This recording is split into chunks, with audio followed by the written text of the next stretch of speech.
बिस्मिल्लाहिर्रहमानिर्रहीम अस्सलाम वालेकुम मोअज़्ज़िज़ नाज़रीन, मैं हूँ आपका होस्ट खालिद बिलाल। तो सारा फेसबुक ते यूट्यूब चैनल जदीद सोलर सिस्टम उम्मीद करना कि सारे दोस्त खैरियत नाल होसन ते खुश भी होसन। ते सोलर रेट दी अपडेट मैं कि दूँ चा क्योंकि काफ़ी दोस्त इंतज़ार दे विच होंदन तां लेट भी थी वेंदे अपडेट तो तां अज दे ताज़ा तरीन रेटां दे नाल ये भी थोड़े समझ आ कि इस टाइम मार्केट दी जेह्ड़ी सूरत हाल है फिलहाल भी कुछ ना कुछ डाउन वाले पासे वंजण वाली है। तां अप वाले पासे कोई फिलहाल चांस कोई नहीं। तां इंदे तो इलावा बाकी दोस्त सारा दिन पुछदे रह वेंदन।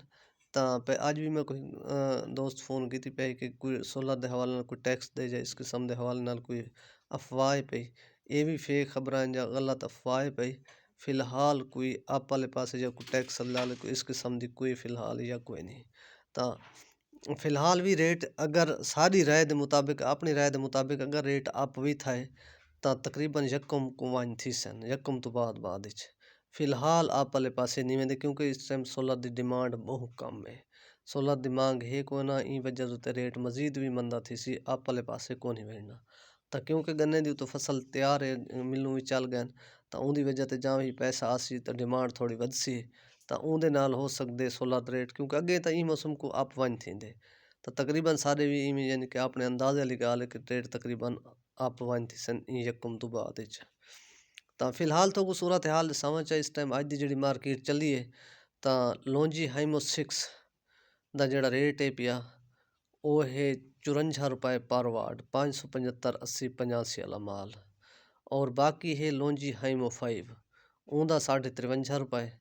और इस तो इलावा बाकी है कनेडियन एन टाइप उहदा भी अज दा जेह्ड़ा रेट है पिया वो 54 रुपए पर वाट। और कनेडियन पी टाइप दा जेह्ड़ा माल है वो है 51.5 रुपए पर वाट। और इंदे तो इलावा बाकी है जिनको दा माल जिनको दा पी टाइप दा माल इस टाइम मार्केट विच है कोई ना ते एन टाइप दा माल है पिया तां उसदा जेह्ड़ा रेट है पिया 56 रुपए पर वाट। और पी टाइप दा जेह्ड़ा रेट जिंदे कोल है माल तां कोई दसेंदे पैन सारे लईए तां कोई नहीं तां उसदा है पिया 51.5 52 रुपए वाट।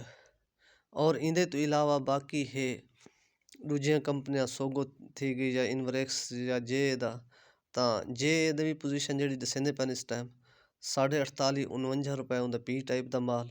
और एन टाइप दा उंदा 53 रुपए 53 रुपए पर वाट दसेंदे पैन क्योंकि वो माल सारे कोलों कोई नहीं हुंदा असां उंदा जेरे साकू रेट पर मिलदन उंदे मुताबिक असां ताकू दसेंदे हैं।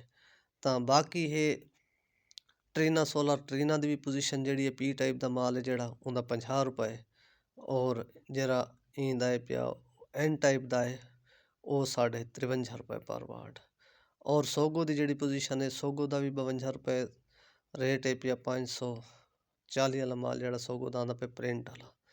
और इंदे तो इलावा बाकी है इनवरेक्स दा भी जेह्ड़ा अज दा रेट है पिया वो 53 53 रुपए दा रेट है। 550 वाला जेह्ड़ा उंदा भी प्रिंट वाला माल है शीशे दे अंदर प्रिंट होंदे इनवरेक्स दा ओ वाला। बाकी इंदे तो इलावा भी काफ़ी सोलर दियां कंपनियां हिन पियां तां वो भी अगर कहें दोस्त को ज़रूरत हो सी तो वो भी सारे नाल कॉन्टैक्ट कर गिन सी कोई मसला नहीं। तां इंशाअल्लाह इंदे नाल अपना ख्याल करे सो दे सो इजाज़त अल्लाह हाफिज़।